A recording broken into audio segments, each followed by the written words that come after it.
নমস্কাৰ আজি আমি আপোনালোকৰ হৈতে এটা আইডিয়া শেয়াৰ কৰিব বিচাৰিছো যদি ভাল পায় লাইক শেয়াৰ কমেন্ট কৰিব উখ গছৰ পৰা যিকোনো সৰু সৰু ফল যেনে জামুক আমলখি আদি সহজে পাৰিব পৰা এটা হজুলিৰ বিষয়ে আপোনালোকক ক'বলৈ লৈছো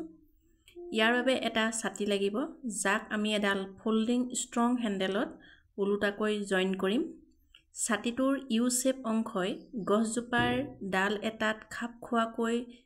ধৰি ললে আৰু তাক যদি আমি জুকাৰি দিওঁ তেতিয়া সৰু সৰু ফলবোৰ ছাতিটোৰ ভিতৰতে পৰিব আৰু ই ডেমেজ নোহোৱাকৈ থাকিব আৰু আমি ভাল ফল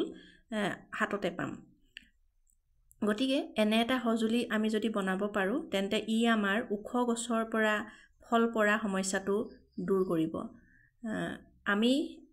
আমাৰ বন্ধু কেইজনমানৰ হৈতে এই চিন্তাটো কৰিছিলো আৰু এই চিন্তাটো আপোনালোকৰ হৈতেও ভগাই ললো ধন্যবাদ